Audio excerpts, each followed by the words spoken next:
Which guns are so reliable, they refuse to break, no matter what? It's a question that has obsessed soldiers, engineers, and, let's be honest, people like me for over a century. We're not talking about your fancy, high-maintenance prima donna firearms that need to be tucked into a velvet-lined case every night. No. We're talking about the bruisers, the workhorses, the lumps of steel and engineering genius that you can drag through hell, leave in a puddle for a week, and then pick up and know, with absolute certainty, that when you pull the trigger, they will go bang. These aren't just tools, they are legends, forged in the crucible of the world's worst places. They've been frozen in Arctic ice, baked in Saharan heat, and drowned in Southeast Asian swamps. They are the mechanical embodiment of sheer bloody-minded stubbornness. Today we're not just looking at guns, we're on a quest to find the 5 most indestructible, most dependable, most utterly unkillable firearms ever conceived by man. These are the machines that simply refuse to die. So grab a sturdy chair and prepare to be amazed, because we are about to count down the titans of reliability. From the jungles of Vietnam to the mountains of Afghanistan, these are the weapons that have earned their reputation, not on a pristine firing range, but in the filth and fury of conflict. This isn't a list of the most powerful or the most accurate, but the ones that, when everything else has gone catastrophically wrong, you can bet your life on. And many, many have. Right, let's get the obvious one out of the way first, shall we? If you asked 1,000 people in 1,000 different villages from Siberia to the Sudan to draw a picture of a rifle, they would all draw this, the Avtomat Kalashnikova, model of 1947, the AK-47. It is, and I say this without a hint of exaggeration, the most successful, most prolific, and most monumentally stubborn firearm ever created. It's less a precision instrument and more a mechanized peasant. It's simple, it's angry, and it just works. The genius of Mikhail Kalashnikov wasn't in creating a weapon that was pinpoint accurate at 1,000 yards. Oh no. His genius was in understanding the brutal reality of the battlefield. He knew that the average soldier isn't a highly trained marksman. He's a terrified farm boy who has been given a gun and told to point it at the enemy. He also knew that this farm boy would be crawling through mud, wading through rivers, and generally not having the time to fastidiously clean his rifle with tiny brushes and scented oils. So, he designed the AK with what engineers call generous tolerances. What that means in plain English is that the moving parts inside have plenty of room to rattle about. Sand, mud, dirt, bits of last week's sandwich, it doesn't matter. The bolt carrier group, a great lump of steel, will just smash its way through the filth and keep on cycling. It's the mechanical equivalent of using a sledgehammer to crack a nut. It's not elegant, but by God, it's effective. You see these videos online, don't you? People burying them in sand pits, freezing them in blocks of ice, using them as a canoe paddle. And what happens? They pull it out, give it a cursory shake, and it just carries on spitting fire. It doesn't care. The stamped steel receiver of its successor, the AKM, made it even cheaper and easier to produce. It became the symbol of revolution, the tool of liberation and oppression in equal measure, precisely because anyone could use it, and nothing could stop it. It's often said that an American soldier in Vietnam would drop his sophisticated M16 if it jammed and pick up a fallen enemy's AK. Why? Because the M16 was a finely tuned racing car that required perfect conditions, while the AK was a Lada. It might be crude, it might rattle, and the steering might be a bit vague, but you absolutely knew it would get you home, even if the road was a potholed mess, and the fuel was half water. The action is a long-stroke gas piston system. It sounds complicated, but it isn't. Gas from the fired cartridge pushes a big piston, which is attached to the bolt, backwards. It's a simple, powerful, and incredibly robust system. There are no delicate little parts to snap or get clogged. It's all brute force and glorious, unapologetic ignorance. It's a design that actively repels complexity. And that's the heart of its appeal, isn't it? In a world obsessed with making things more complicated, more digital, more fragile, the AK is a glorious monument to simplicity. It has no ego. It has no pretenses. It has one job to do, and it will do that job whether it's caked in mud, riddled with rust, or has been used to hammer in tent pegs. It's not just a gun, it's an ideology on how to build something that lasts. People will argue that it's inaccurate. And yes, compared to a modern, free-floated barrel AR-15, it is. You're not going to be winning any Olympic medals with a standard-issue AKM. But that was never the point. It was designed for combat within 300 meters, to put a volume of reasonably accurate fire on a man-sized target. And it does that. Every single time. This is why, over 75 years after its invention, it is still being made, still being issued, and still being fought with all over the globe. It has outlasted the country that created it. It has outlasted ideologies, empires, and countless so-called superior designs. It is the king of reliability, the undisputed champion of taking a beating and asking for more. So, when we talk about guns that refuse to die, the Kalashnikov isn't just on the list. It's the benchmark against which all others must be judged. It is the standard bearer for indestructibility. It's not pretty, it's not sophisticated, but it is, without a shadow of a doubt, eternal. It's the V12 engine of the small arms world. A simple, powerful idea, perfectly executed. From the muddy fields of Russia, we travel back in time and across the Atlantic to America. To a design so good, so fundamentally right, that it has been soldiering on for well over a century. I am talking, of course, about the M1911 pistol. If the AK-47 is a peasant farmer with a pitchfork, the 1911 is a grizzled old prize fighter. It might have a few scars, it might not be as fast as the new kids on the block, but it still knows how to throw a knockout punch.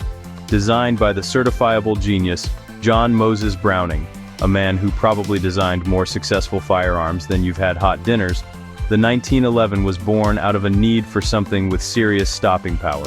The US military, fighting in the Philippines, found that their .38 caliber revolvers simply weren't up to the job of stopping determined, charging enemy combatants. They needed something that hit like a freight train. Browning's answer was the 1911 and the formidable .45 ACP cartridge it fired. It was adopted by the US Army in, you've guessed it, 1911, and served as their primary sidearm for 74 years. 74?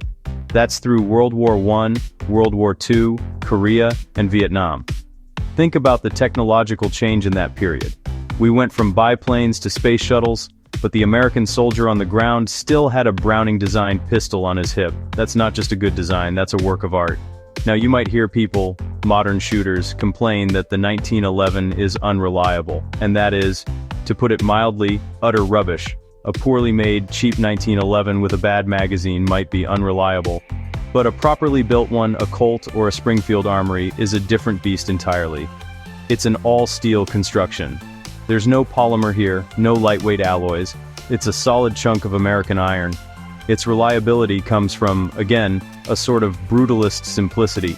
The controlled feed action means the extractor claw grabs the rim of the cartridge as it comes out of the magazine and holds onto it all the way into the chamber. It doesn't just push it in and hope for the best, like some other designs. This gives it a huge advantage in feeding, especially when the gun is dirty or being run in less than ideal conditions. It's a more deliberate, more forceful way of doing things. And let's talk about endurance. During the original military trials, a Colt 1911 fired 6,000 rounds without a single malfunction. 6,000. At the time, that was simply unheard of. When the gun got too hot to hold, they just dunked it in a bucket of water and carried on shooting. This wasn't a delicate flower. This was a tool designed for the harshest environment imaginable, the trenches of industrialized warfare. Even today, with a universe of polymer-framed, striker-fired Wonder 9s available, elite units still choose the 1911. The US Marine Corps Special Operations units, for instance, use a modernized version. Why? Because when your life is on the line, you want a trigger you can trust, a design that has been proven over generations, and a .45 caliber hole at the business end. The ergonomics are, for many people, perfect. When you pick up a 1911, it just feels right. The grip angle, the position of the safety, the slide stop, it all falls naturally to hand. This is because it was designed by a man who understood how the human body interacts with a machine, not by a committee staring at a computer screen. It's an intuitive weapon. Of course, it has its drawbacks by modern standards. The standard magazine capacity is low, just 7 or 8 rounds, and it's heavy. You certainly know when you're carrying a full-size 1911, but that weight soaks up the recoil of the big .45 round, making it surprisingly pleasant to shoot. It's not a snappy, flippy pistol, it's a solid, reassuring shove. The fact that after 110 years, companies are still innovating, customizing, and selling 1911s by the truckload tells you everything you need to know. It's like the Porsche 911 of the gun world. The basic shape and concept are timeless, but it has been continuously refined and perfected over the decades. It is a living piece of history that refuses to become a museum piece. It's still out there on the front line, doing the job it was designed to do over a century ago. That's not just reliability, that's immortality.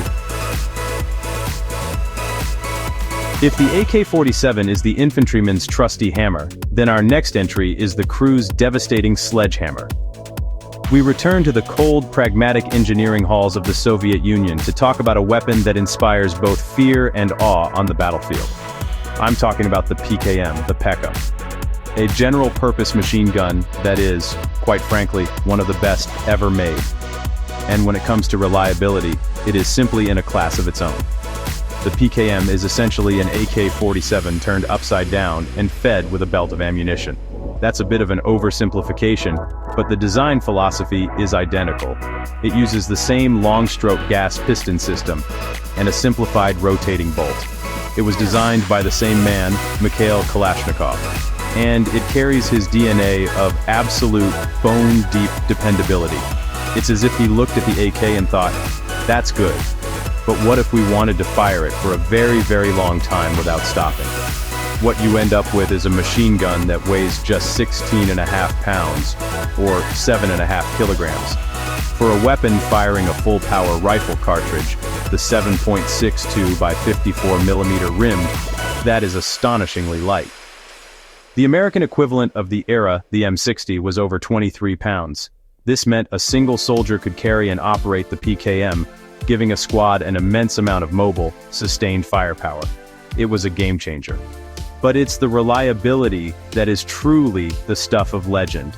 The open bolt design means it's much harder for dirt and debris to cause a stoppage, as the action is open to the elements until the moment you pull the trigger. The feed system is a work of non-contact genius. It pulls the belted cartridges from the rear, which is much less prone to jamming than systems that try to push cartridges forward out of the belt links. This gun is found in every miserable, godforsaken corner of the planet. From the frozen peaks of the Hindu Kush to the sweltering jungles of Africa, the PKM is the soundtrack to modern conflict. It gets strapped to rusty technicals, mounted in dusty trenches, and carried on the backs of soldiers who know they can trust it more than they can trust the weather or their next meal. It just runs.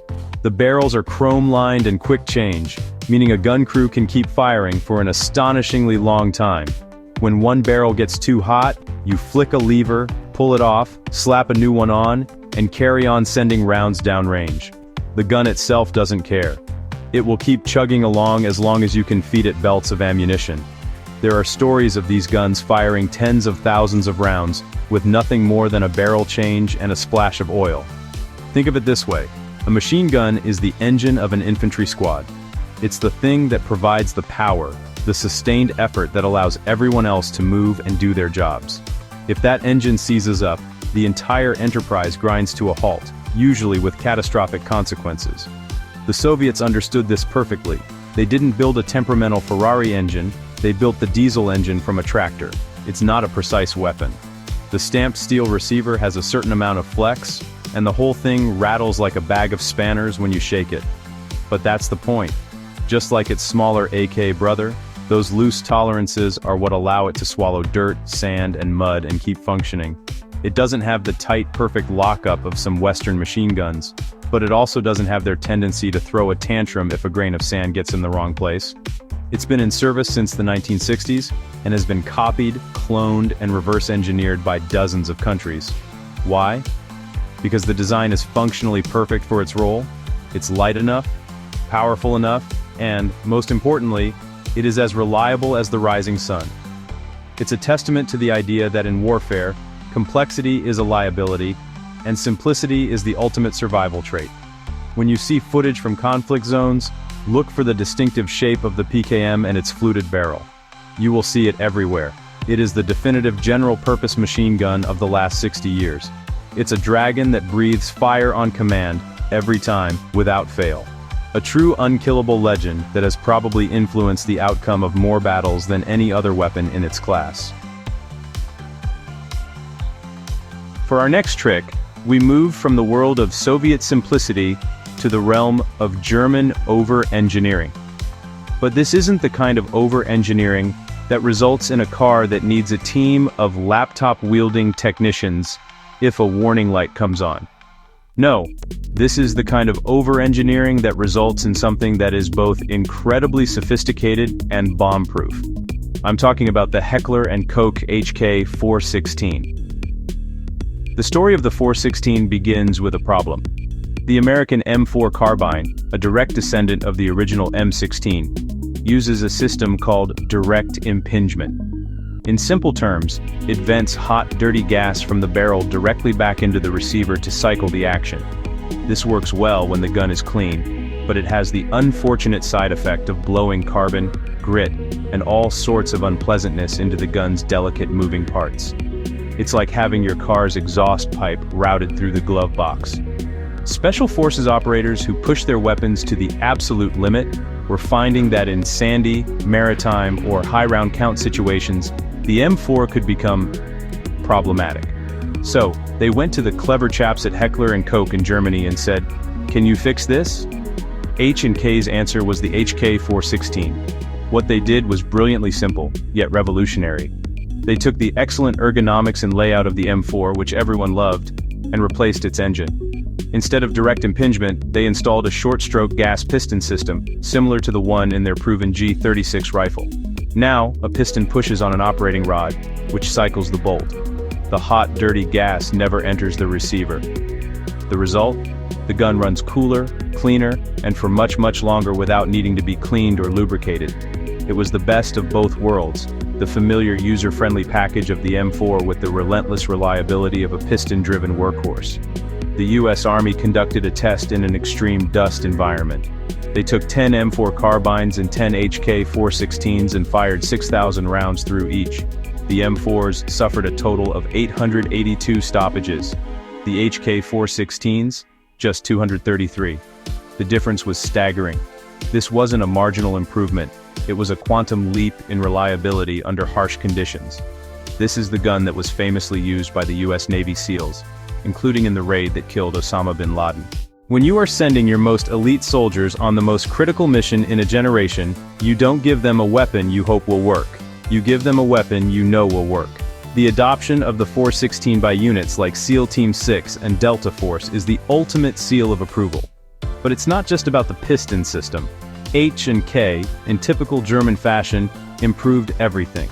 They used a higher quality, cold hammer forged barrel that offers better accuracy and a much longer service life. The receiver, the buffers, the springs, everything was looked at and beefed up. It's an M4 that has spent 6 months at a very exclusive, very angry German gym. It came back stronger, tougher, and with a much better attitude in bad weather. This rifle can be pulled straight out of the water and fired without damaging it, a test known as over-the-beach capability, which is critical for naval special forces. A standard direct impingement rifle can suffer a catastrophic failure, basically blowing up if fired with water in the barrel and gas tube. The 416's piston system eliminates this danger. It's one less thing for a soldier to worry about when storming a beach. The HK416 represents the pinnacle of the modern assault rifle. It takes a proven 60-year-old platform and elevates it to a new level of dependability. It proves that you don't have to sacrifice ergonomics and accuracy to get AK-47 levels of grit. You just need some very, very clever German engineers who are completely obsessed with making things that do not break. It's now the standard rifle for numerous special forces and even some entire armies, like the French and Norwegian armed forces.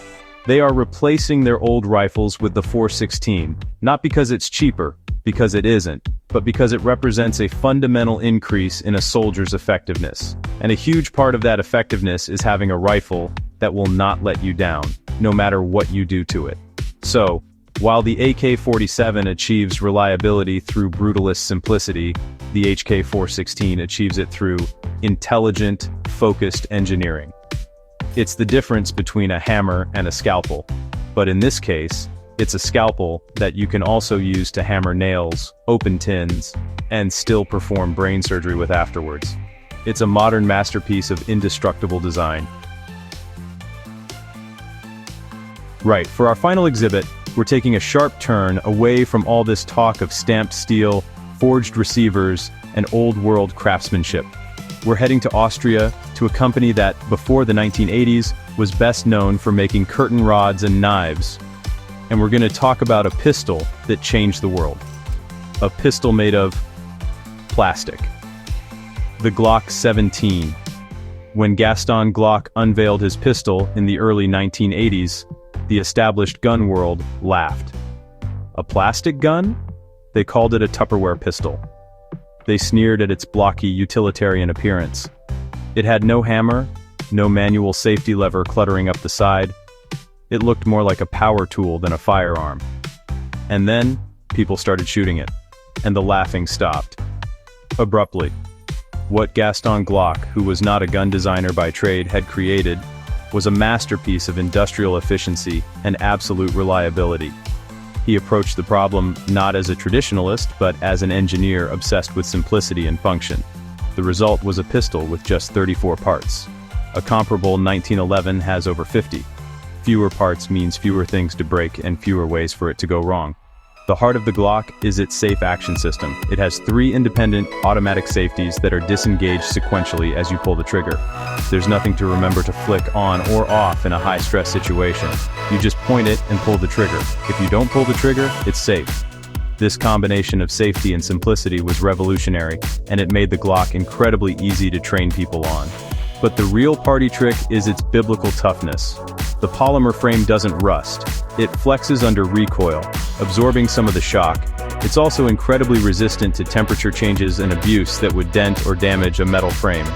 The slide is treated with a process called tenifer, which makes the surface harder than industrial diamonds and virtually immune to corrosion. You can leave a Glock in a saltwater tackle box for a year, and it will come out looking grubby, but will function perfectly. The torture tests that these pistols have been subjected to are the stuff of internet legend. And for once, the legends are true. They've been frozen in ice, boiled in water, buried in mud, and run over by trucks. There's a famous story of a Glock 17 found at the bottom of the ocean, covered in barnacles after a year underwater. They scraped it clean, loaded it, and it fired without a single issue. This isn't a gun, it's a geological event. This is why 2/3 of all police officers in the United States carry a Glock. It's not because they are the most beautiful or have the best trigger pull out of the box. It's because when an officer is in a life or death struggle in a freezing alleyway in the pouring rain, they know their sidearm will work. It's the ultimate appliance. It's the Toyota Hilux of handguns. It's not exciting, but it will never, ever let you down. The design has barely changed in 40 years. A modern Gen 5 Glock is almost identical internally to the first ones that rolled off the production line. Why? Because the design was so right, so fundamentally sound from the very beginning. They've tweaked the grip, added a rail for lights, but the core mechanism, the soul of the gun, remains untouched. It's a boring gun, and I mean that as the highest possible compliment. You don't want excitement from your life-saving equipment. You don't want it to have a personality or quirks.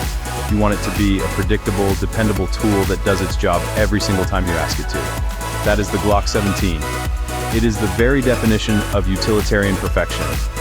It may not have the soul of a 1911 or the revolutionary history of an AK-47, but in terms of sheer, stubborn, blocky refusal to fail, the Glock has earned its place among the unkillables. It proved to the world that the future was plastic, and it set the standard for every single duty pistol that has come after it. So, there you have it. A pistol designed by a curtain rod manufacturer that became one of the most successful, most trusted, and most indestructible firearms on the planet. It's not pretty, it's not romantic, but if you had to bet your life on a pistol working after being horribly abused, you'd be a fool to bet against the Glock. So, there we have it. 5 machines of awesome, bloody-minded persistence. From the agricultural simplicity of the AK-47 to the Teutonic perfection of the HK-416. From the century-old brawl of the 1911 and the relentless fire of the PKM, to the plastic, fantastic Glock that redefined the very idea of a pistol. These aren't just collections of springs and steel, they are paragons of design, each a different answer to the same eternal question: how do you make something that will not fail when failure means death? In a world full of high-tech weapons with smart scopes and digital triggers, these guns remain unkillable legends. They are a testament to the idea that sometimes, the most enduring solutions are born from simplicity, robust engineering, and a deep understanding of the brutal conditions they will have to operate in. They don't have touchscreens or Bluetooth, and for that, we should be profoundly grateful. They are the titans, the immortals of the firearms world, and their stories are written in brass and gunpowder across the pages of history. Their legacies are secure, cemented in conflicts and carried by soldiers and officers who bet their lives on their reliability every single day. They have earned their reputation not in a catalog but in the dirt, the sand, and the mud of the real world. But the debate is never really over. We've shown you our top 5, the absolute best of the best, when it comes to taking punishment. Now we want to hear from you. Which gun do you think is truly unbreakable? Let us know in the comments below.